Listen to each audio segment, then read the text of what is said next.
InsyaAllah kita akan melibatkan ada 4 pembentangan dan 1 pembentangan video, oleh Prof. Andraf daripada Kota Universiti Cranford. InsyaAllah saya Prof. Madia Dr. Nazrul Muslim daripada Pusat Pengajian Citra dan juga Fellow Institut Alam dan Tamadun Melayu, sebagai moderator pada petang ini, mengalu-alukan kesemua tetamu kehormat dan juga rakan-rakan dan juga sahabat peserta untuk Kongres Antarabangsa Bahasa dan Tamadun Melayu pada hari ini dan juga petang ini. Bersama dengan kita insya-Allah panel-panel yang hebat untuk membincangkan topik-topik yang telah diberikan kepada mereka dan menyambung sesi pada pagi tadi. Izinkan saya memperkenalkan dahulu secara sepintas lalu para panel yang akan membentangkan pada petang ini. So yang pertama insya-Allah yang berbahagia Profesor Dr. Solihah Yaakob daripada Kuliah Ilmu Wahyu dan Kemanusiaan Universiti Islam Antarabangsa. Prof, selamat datang. Terima kasih Prof. Yang kedua, yang ini saya tak perlu diperkenalkan lagi, yang bahagia Profesor Datuk Seri Dr. Awang Sarian, Pengarah Alam dan Tamadun Melayu. Selamat datang Prof.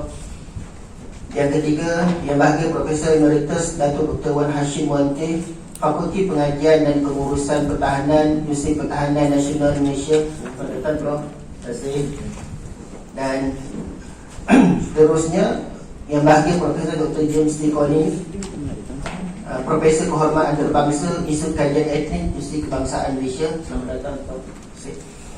InsyaAllah satu lagi pembentangan secara video yang akan disampaikan oleh Profesor Dr. Andraf daripada Departemen Kajian Asia Tenggara Kota Universiti Frankfurt, Jerman. Izinkan saya untuk menyebut sedikit tata cara penyelenggaraan sesi pada petang ini. Masa pembentangan panel adalah selama 30 minit. InsyaAllah akan dibunyikan loceng untuk 5 minit yang tak akhir lah, sebab kita dah ke petang ni kan. Dah ke petang insyaAllah. Dan tiada sesi soal jawab lah.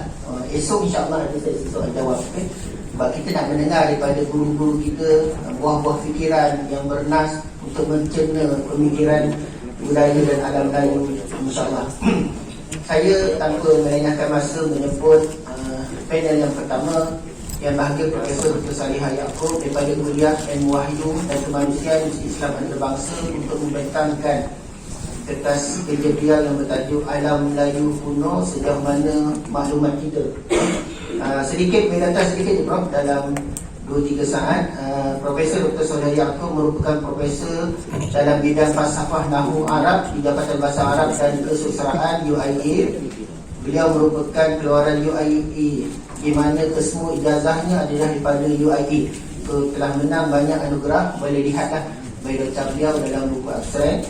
Dan memang tokoh yang kita nanti-nantikan yang banyak maklumat tentang alam kuno Melayu. Saya dengan segala hormatnya mempersilakan bahagia Profesor Dr. Solihah Yaakob untuk membentangkan kertas kerja selama 30 minit. Kita lihat jam di depan. Terima kasih. Assalamualaikum.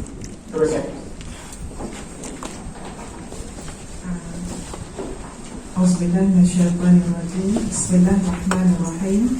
Wassalatu wassalamu ala asyrafil anbiya'i wal mursalin wa ala alihi wa sahbihi ajma'in. Amma ba'd. Terima kasih Tuan Pengerusi Majlis, kepada panel yang ada bersama saya pada hari ini, yang hebat-hebat bangga, terasa kecil sebenarnya saya, kepada para hadirin dan hadirat yang saya hormati. Tajuk yang akan saya kemukakan pada hari ini ialah Alam Kuno Melayu, sejauh mana maklumat kita tentangnya. Dan tanpa membuang masa, saya teruskan kepada slide yang pertama. Ini merupakan catatan daripada Tafsir Tabari. Dan Tafsir Tabari yang berusia dalam tahun 300 lebih Hijrah, dia sesudah Sirah Nabawiyah oleh Ibn Hisham, dan sebelum itu Sirah Nabawiyah oleh Ibn Ishaq. Ini yang ketiga lah dari sudut kategori sources, authentic sources. Jadi di sini dia ada menyebut tentang bagaimana Ibrahim AS telah mengarahkan anak baginda, iaitu Midan dan Midian, untuk datang ke Timur Jawa. Di sini saya cuba baca dalam teks Arab, ya. Saya minta izin, ya. فأما يقشان فلحق ماله بمكة وأقام مدين بأرض مدين فسميت به ومضى سائرها في البلاد. وقال لإبراهيم يا أبانا أنزلت إسماعيل وإسحاق معك وأمرتنا أن ننزل أرض الغربة والوحشة فقال بذلك أمرت. قال فعلمهم اسما من أسماء الله تبارك وتعالى فكانوا يستسقون به ويستنصرون منهم فمنهم من نزل خراسان فجاءتهم الخزر فقالوا ينبغي للذي علمكم هذا أن يكون خير أهل الأرض أو ملك الأرض. قالوا فسموا ملكهم خاقان. Terjemahan atau tidak? Okey, saya terjemahkan secara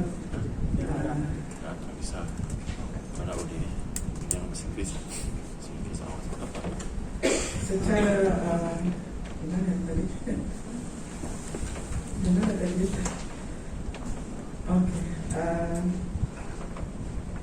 Okey.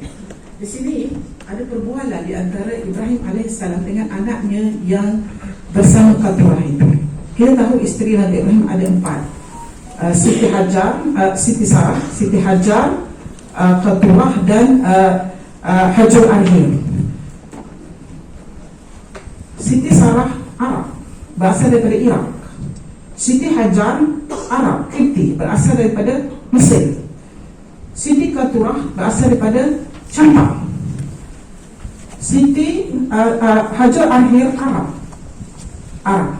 Jadi di sini dia telah mengarahkan 2 orang anak daripada Keturah. Anak dengan Keturah ada 6. Jadi yang diarahkan untuk datang ke Timur Jauh ini ialah Medad dan Midian.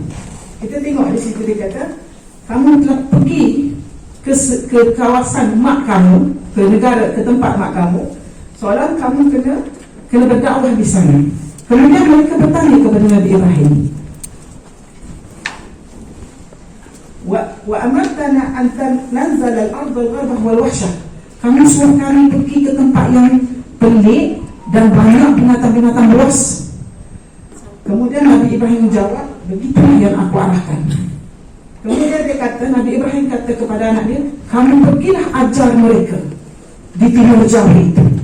Ya, ajar mereka di Timur Jauh itu nama-nama Tuhan, Asmaullah Tabaraka Ta'ala. Fakan, dan mereka di tempat itu yastasqauna, akan menerima ajaran kamu, wa yastansaruna, dan mereka itu akan menang.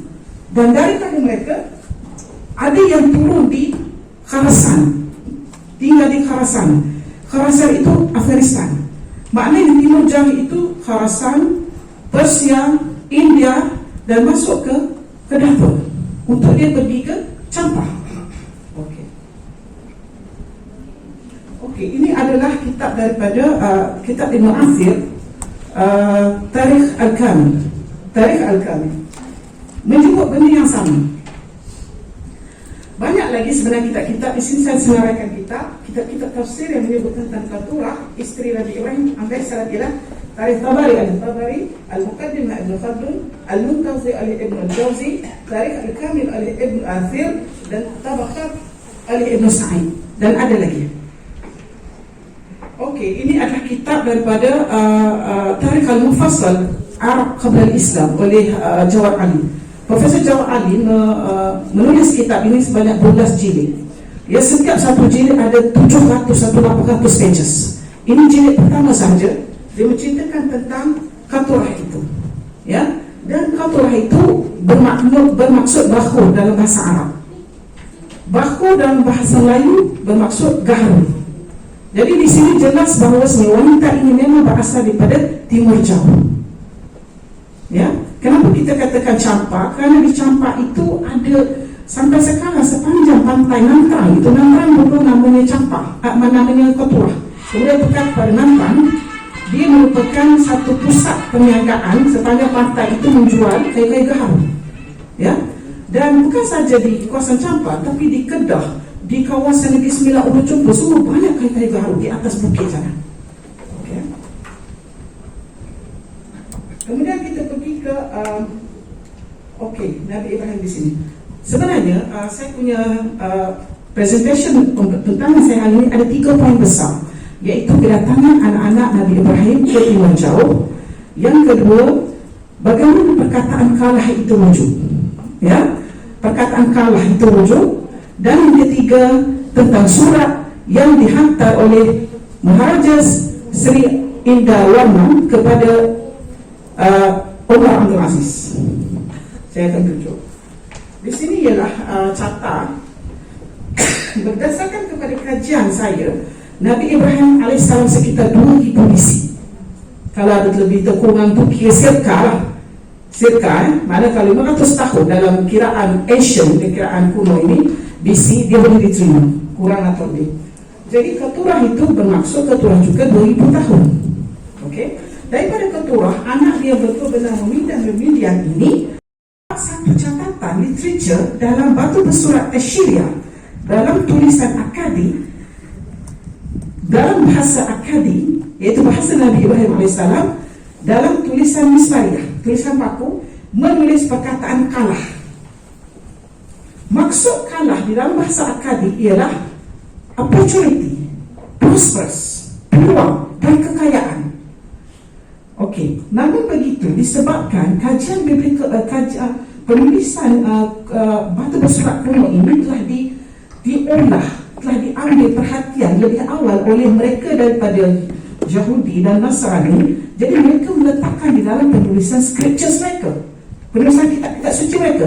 Jadi pentafsiran mereka terhadap benda-benda yang ditemui itu hanya berdasarkan kepada literature, pandangan sendiri, bukan berdasarkan kepada ekologi.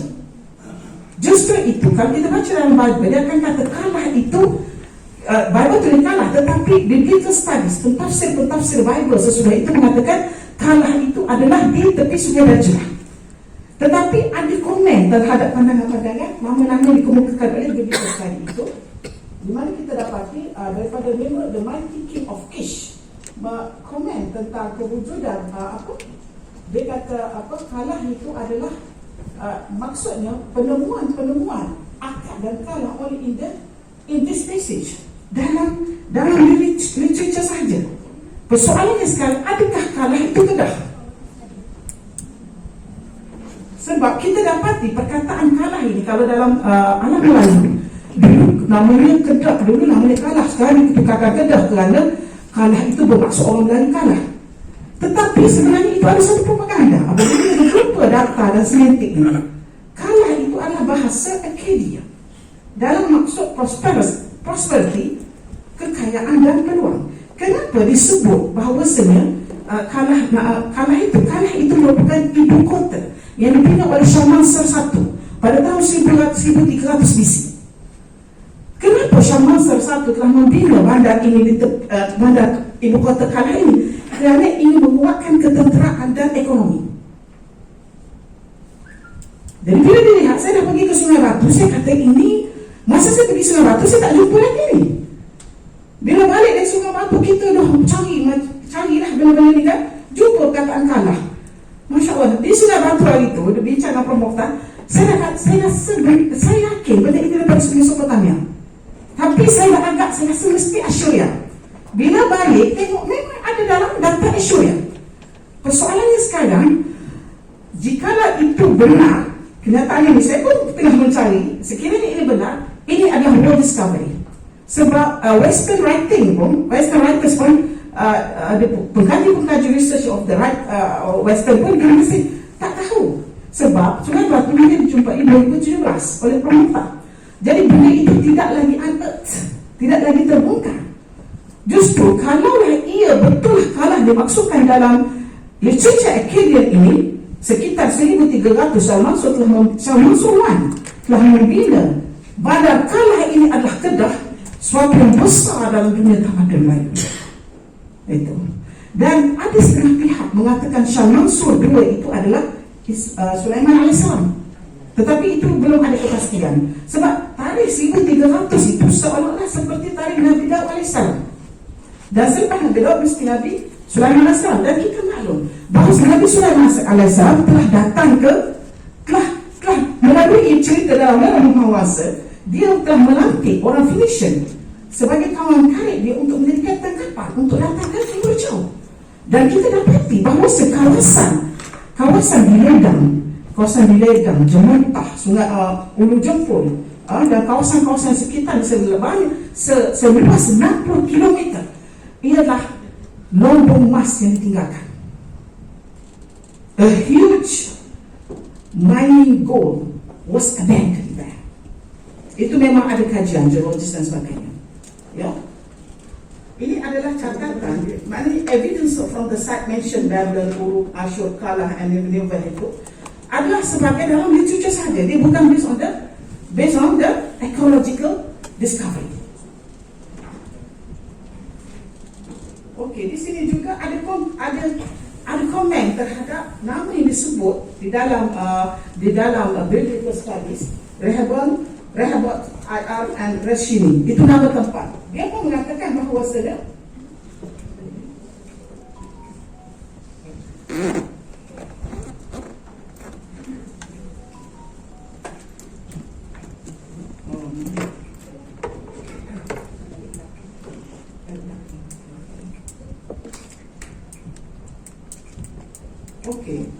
mereka juga mengatakan bahawasanya bandar-bandar ini hanyalah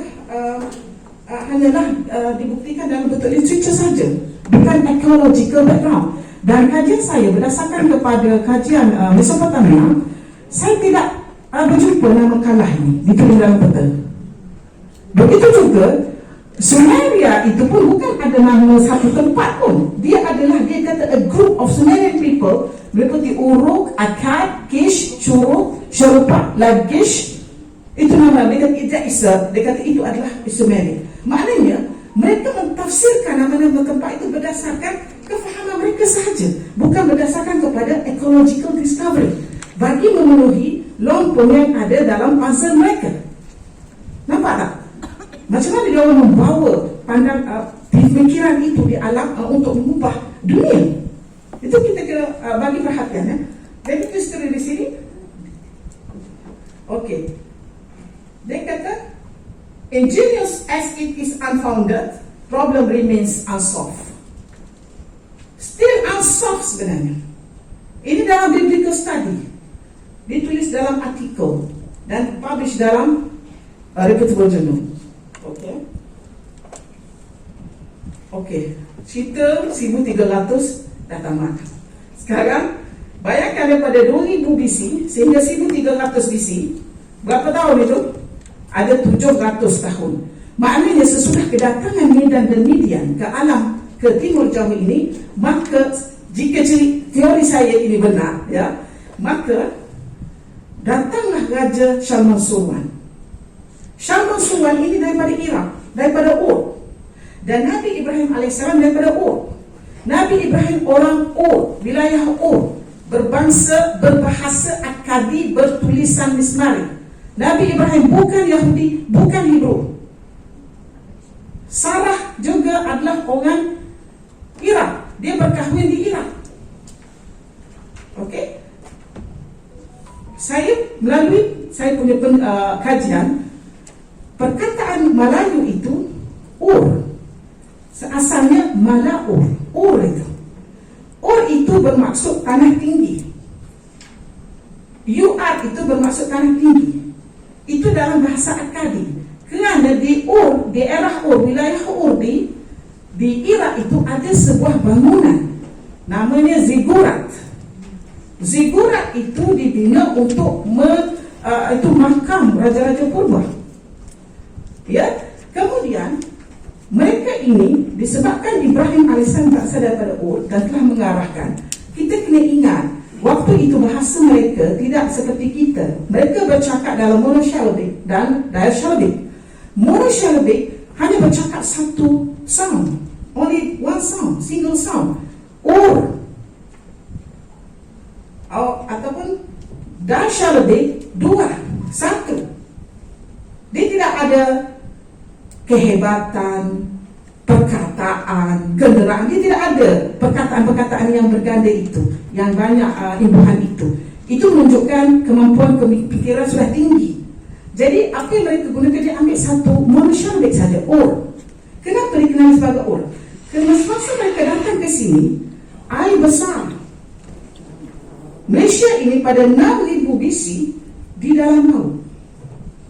Adakah geologi? Paling dalam sekali di Tioman sekitar 5.900 meter. Jadi bayangkan bagaimana di sini di semenanjung Malaysia. Maknanya banjaran di Tioman di dalam laut. Justru itu kita dapat di perkataan Pulau Serai di dalam daerah Mahawangsa.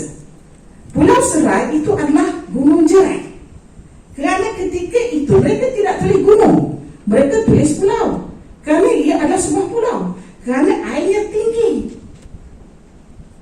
Okey, airnya tinggi. Justru mereka yang datang daripada sana, mereka akan tinggal di tempat tinggi. Jadi mereka namakan Ur. Sepanjang banjaran titik wangsa itu adalah penempatan. Kenapa penempatan? Kerana di situ ada kawasan tinggi. Mereka boleh hidup di situ. Dan di situ juga ada emas. Sepanjang banjaran titik wangsa di semenanjung Malaysia ini, banyak emas, banyak besi dan banyak sendawa. Apa itu sendawa? Prof Mokhtar kata sendawa itu adalah permata. Kenapa boleh berlaku banyak mineral yang berharga itu?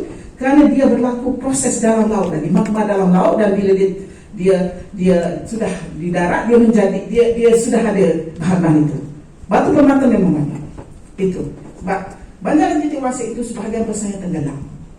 Justru itu bagaimana kita ingin kaji tentang alam Melayu di zaman Sriwijaya.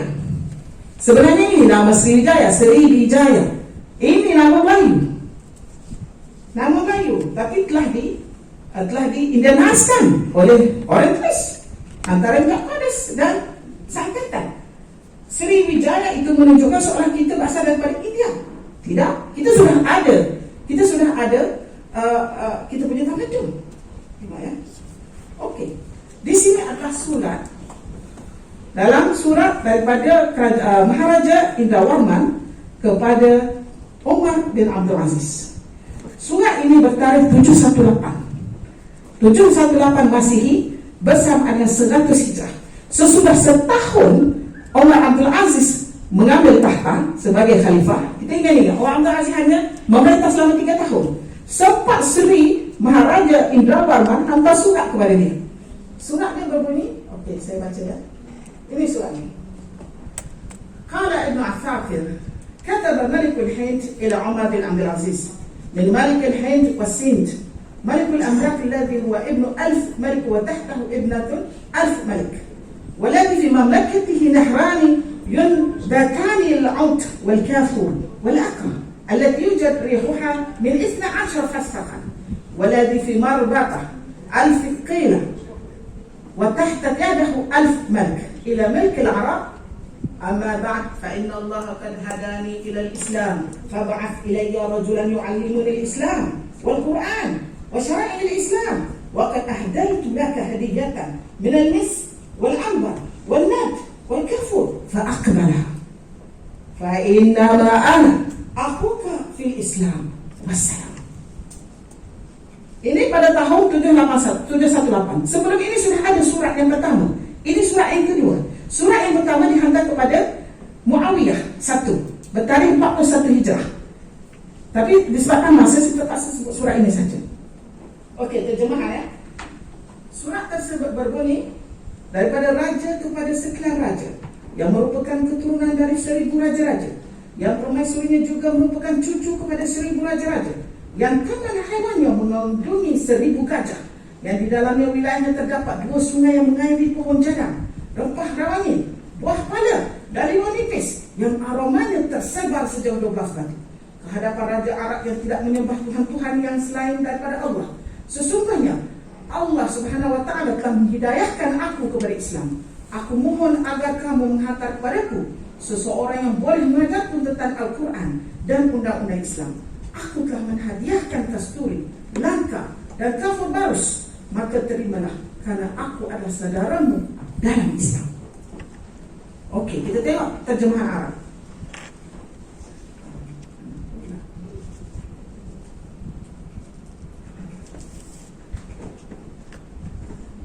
Kenapa tak dengar? Okey,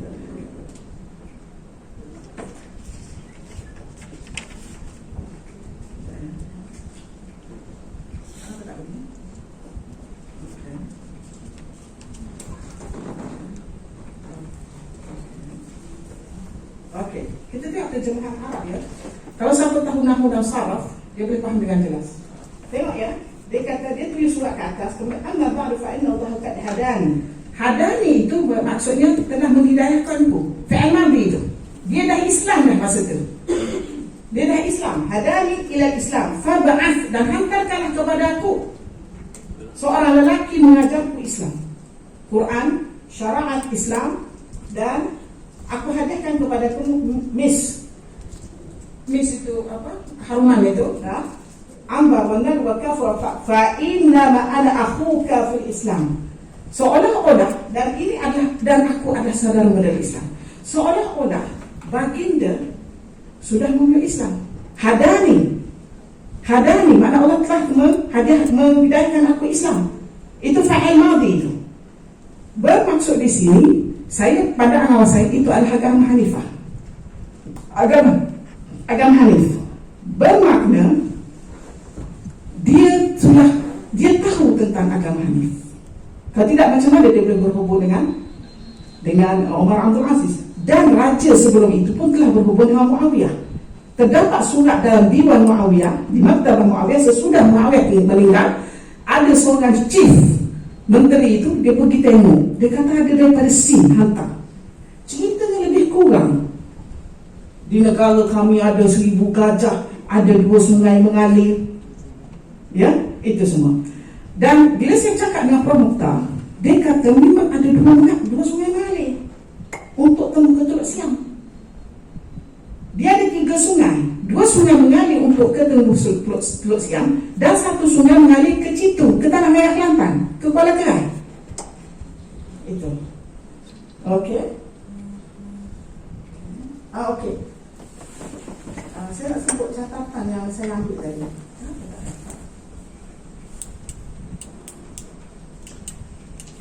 Catatan. Bacakan.